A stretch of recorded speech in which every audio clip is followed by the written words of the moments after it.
শ্রীমদ্ ভাগবত গীতা অনুবাদ স্বামী রামসুখ দাস। তৃতীয় অধ্যায়ের 10ম আর 11তম শ্লোক। 10 সহযজ্ঞ প্রজা সৃষ্টা পরোবাচ প্রজাপতি অনেন প্রসবিধস্য ধমেশ বহস্তিষ্ঠ কামধুক। শ্লোক নম্বর 11। দেবান ভবয়াতানেন তে দেবা ভাবয়স্তব পরস্পরং ভাবয়ন্তঃ শ্রেয় পরমবাপ্সাথ। প্রজাপতি ব্রহ্মা সৃষ্টির আরম্ভে কর্তব্য কর্মের বিধানসহ প্রজা সৃষ্টি করে তাদের বলেছিলেন যে তোমরা এই কর্তব্য দ্বারা সকলের সমৃদ্ধ করো এবং এই কর্তব্যরূপ যজ্ঞ তোমাদের কর্তব্য পালনের অভীষ্ট সামগ্রী প্রদানকারী হোক। এই কর্তব্য কর্ম দ্বারা তোমরা দেবতাগণের সম্বর্ধন করো এবং দেবতাগণ তাদের কর্তব্য দ্বারা তোমাদের মানোন্নয়ন করুক। এইভাবে পরস্পরের সম্বর্ধনার দ্বারা তোমরা পরম কল্যাণ প্রাপ্ত হবে। ব্যাখ্যা: প্রজাপতি ব্রহ্মা প্রজা সৃষ্টিকারী এবং তাদের প্রভু, তাই নিজ কর্তব্য পালনের সঙ্গে সঙ্গে তিনি প্রজাদের রক্ষা ও তাদের কল্যাণের চিন্তাও করতে থাকেন, কারণ যিনি যেটি সৃষ্টি করেন সেটি রক্ষা করাও তার কর্তব্য হয়ে থাকে। ব্রহ্মা প্রজা সৃষ্টি করেন, তার রক্ষার তৎপর থাকেন এবং সর্বদা তার হিতের কথা চিন্তা করেন, সেই জন্য তাকে প্রজাপতি বলা হয়। সৃষ্টি অর্থাৎ স্বর্গের প্রারম্ভে ব্রহ্মা কর্তব্য কর্ম করার যোগ্যতা ও বিচার বিবেচনা সমূহ মনুষ্য জাতির সৃষ্টি করেন। অনুকূল এবং প্রতিকূল পরিস্থিতির সদুপযোগ কল্যাণ হয়, তাই ব্রহ্মা অনুকূল প্রতিকূল পরিস্থিতির সদুপযোগ করার বিবেক সহ মানুষ সৃষ্টি করেছেন। সৎ অসতের বিচার করায় অসমর্থ পশু পক্ষী বৃক্ষ ইত্যাদি দ্বারা স্বাভাবিক পরোপকার পালিত হয়, কিন্তু মানুষ ভগবৎ কৃপায় বিশেষভাবে বিবেচনা করার শক্তি লাভ করেছে। সুতরাং সে যদি নিজ বিবেচনায় বা বিবেককে গুরুত্ব দিয়ে কোনরূপ অকর্তব্য না করে, তবে তার দ্বারা স্বাভাবিকভাবে লোকহিতার্থ কর্ম হওয়া সম্ভব। দেবতা, ঋষি, পিতৃপুরুষ, মানুষ এবং অন্য পশু পাখি বৃক্ষ ইত্যাদি সমস্ত প্রাণী হল প্রজা। এদের মধ্যে যোগ্যতা, অধিকার এবং সাধনের বিশেষত্বের জন্য অন্য সকল প্রাণীদের পালন করার দায়িত্ব মানুষের উপর বর্তায়। সুতরাং এই স্থলে প্রজা পদটি বিশেষভাবে মানুষের উদ্দেশ্যেই প্রযুক্ত হয়েছে। অনাদিকাল থেকে এই কর্মযোগের অনুষ্ঠান চলে আসছে। চতুর্থ অধ্যায় 3য় শ্লোকে পুরাতনঃ পদটিতে ভগবান বলেছেন যে কর্মযোগের কথা আমি পুনরায় বলেছি তা বহুকাল প্রায় লুপ্ত হয়ে গিয়েছিল। সে কথাই এই স্থানে পুরা পদের দ্বারা ভগবান অন্য রীতিতে বলেছেন যে কেবল আমি নন, ব্রহ্মাও সৃষ্টির আদিতে কর্তব্য সহ প্রজার সৃষ্টি করে তাদের সেই কর্মযোগের আচরণ করার নির্দেশ দিয়েছিলেন। অর্থাৎ এই কর্মযোগের নিঃস্বার্থভাবে কর্তব্য কর্ম করার পরম্পরা অনাদিকাল থেকে চলে আসছে। এটি কোনো নতুন ব্যাপার নয়। চতুর্থ অধ্যায়ের 24তম থেকে 33তম শ্লোক পর্যন্ত পরমাত্মা প্রাপ্তির যতগুলি সাধনের কথা বলা হয়েছে তা সবই যজ্ঞ নামে অভিহিত, যেমন দ্রব্যযজ্ঞ, তপযজ্ঞ, যোগযজ্ঞ, প্রাণায়াম ইত্যাদি। যজ্ঞ শব্দটি প্রায়শ হোম সম্পর্কিত ক্রিয়ার জন্যই প্রসিদ্ধ, কিন্তু গীতায় যজ্ঞ শব্দটি শাস্ত্রবিধি দ্বারা কৃত সমস্ত বিহিত ক্রিয়াগুলিরও বাচক। নিজ বর্ণ, আশ্রম, ধর্ম, জাতি, স্বভাব, দেশ, কাল ইত্যাদি অনুযায়ী প্রাপ্ত কর্তব্য কর্মগুলিই যজ্ঞের অন্তর্গত। অপরের মঙ্গল চিন্তা করে করা সমস্ত কর্মই যজ্ঞ নামে অভিহিত। মানুষের দায়িত্ব হচ্ছে এইরূপ যজ্ঞের বা কর্তব্য পালন করা। ব্রহ্মা মানুষকে বললেন যে তোমরা নিজেদের কর্তব্য পালন দ্বারা সব কিছুর বুদ্ধিতে সহায়তা করো, উন্নতিতে সাহায্য করো। এইরূপ করলে তোমরা কর্তব্য কর্ম করার উপযোগী সামগ্রী পেতে থাকবে, কখনো তার অভাব হবে না। অর্জুনের কর্ম না করার যে রুচি ছিল তা দূর করার জন্য ভগবান বলেছেন যে প্রজাপতি ব্রহ্মার বচনেও তোমার কর্তব্য কর্ম করার শিক্ষা গ্রহণ করা উচিত। অন্যের হিতার্থে কর্তব্য কর্ম করলেই তোমার লৌকিক এবং পারলৌকিক উন্নতি হওয়া সম্ভব। নিষ্কামভাবে শুধুমাত্র কর্তব্য পালনের জন্য কর্ম করলে মানুষ মুক্ত হয়ে যায় এবং সকামভাবে কর্ম করলে মানুষ বন্ধন দ্বারা আবদ্ধ হয়ে পড়ে।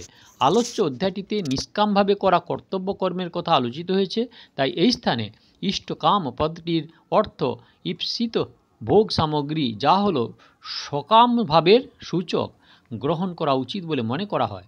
এখানে এই পদটির অর্থ হলো যজ্ঞ বা কর্তব্য কর্ম করার প্রয়োজনীয় দ্রব্যাদি। কর্মযোগী অপরের সেবা বা মঙ্গল করার জন্য সর্বদা তৎপর থাকে, তাই ব্রহ্মার বিধান অনুযায়ী অন্যের সেবা করার সামগ্রী, সামর্থ্য এবং শরীর নির্বাহের প্রয়োজনীয় বস্তুগুলির অভাব কখনো তার হয় না। এই সমস্ত প্রয়োজনীয় বস্তুগুলি সহজেই সে প্রাপ্ত হতে পারে। ব্রহ্মার বিধান অনুসারে যার যার যে যে বস্তু কর্তব্য কর্ম করার জন্য প্রাপ্তি লাভ হয়েছে সেইগুলি কর্তব্য পালন করার জন্য পূর্ণ মাত্রায় প্রাপ্ত হয়েছে। কর্তব্য পালন করার বস্তু কখনো স্বল্প মাত্রায় প্রাপ্তি হয় না। ব্রহ্মার বিধানে কখনো ত্রুটি হয় না, কারণ কর্তব্য পালনের বিধান যখন তিনি নিশ্চিত রূপে দিয়েছেন তখন কর্তব্য পালন করার সামগ্রীও তিনি সংগ্রহ করে দেন। মানুষের শরীর প্রকৃতপক্ষে ভোগ সুখের জন্য নয়।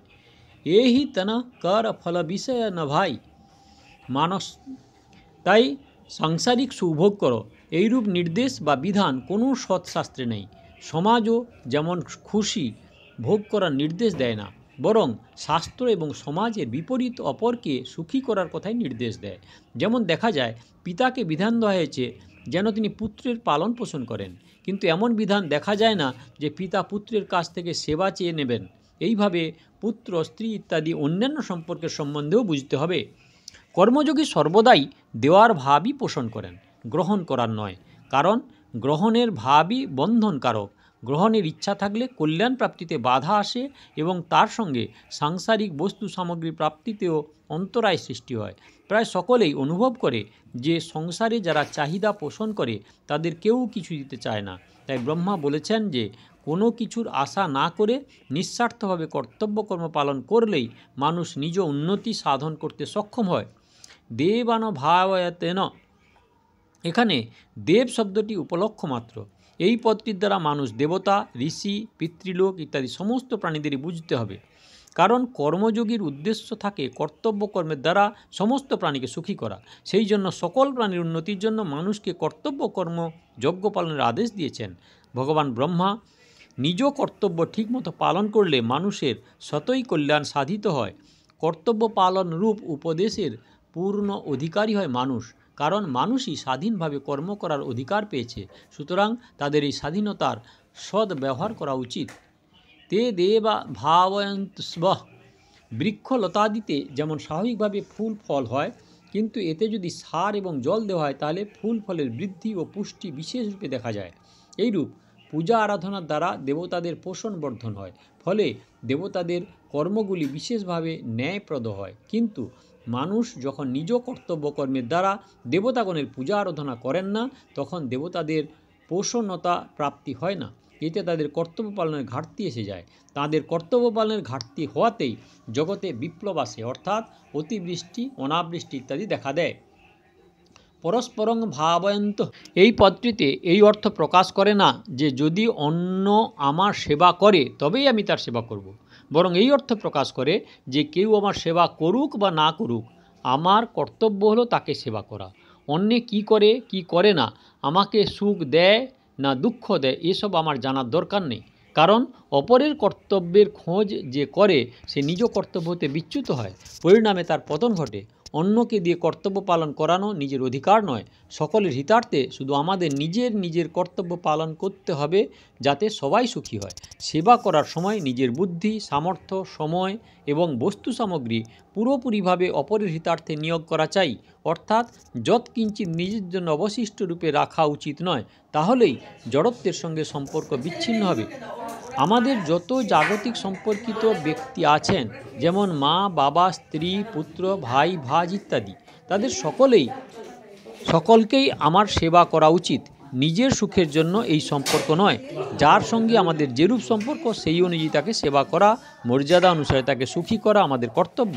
তাদের থেকে কোনো কিছু আশা করা এবং তাদের উপর নিজের অধিকার ফলানো মস্ত বড় ভুল। আমরা তাদের কাছে ঋণী এবং সেই ঋণ পরিশোধের জন্যই আমাদের এই স্থানে জন্ম হয়েছে। সুতরাং নিঃস্বার্থভাবে এইসব আত্মীয়দের সেবা করা আমাদের ঋণ পরিশোধ করা, এটি আমাদের প্রাথমিকভাবে অবশ্য কর্তব্য। সেবা সকলকেই করা উচিত, কিন্তু আমাদের উপর যারা নির্ভরশীল তাদের সেবা সর্বপ্রথম করা কর্তব্য। শরীর, ইন্দ্রিয়াদি, মন, বুদ্ধি, পদার্থ ইত্যাদি কিছুই নিজস্ব নয় এবং নিজের জন্যও নয়, এটি হলো সিদ্ধান্ত। সুতরাং নিজ নিজ কর্তব্য পালন করলে স্বতই একের অপরের উন্নতি হয়। এই হলো শ্লোক নাম্বার 10-11। দয়া করে সাবস্ক্রাইব করুন, লাইক করুন, শেয়ার করুন। পেছনের ভিডিও দেখতে হলে কাকন বাসুতে ক্লিক করে ভিডিও দেখুন, আগে দেখতে হলে অপেক্ষা করুন। ভিডিও কেমন লাগছে কমেন্ট করুন।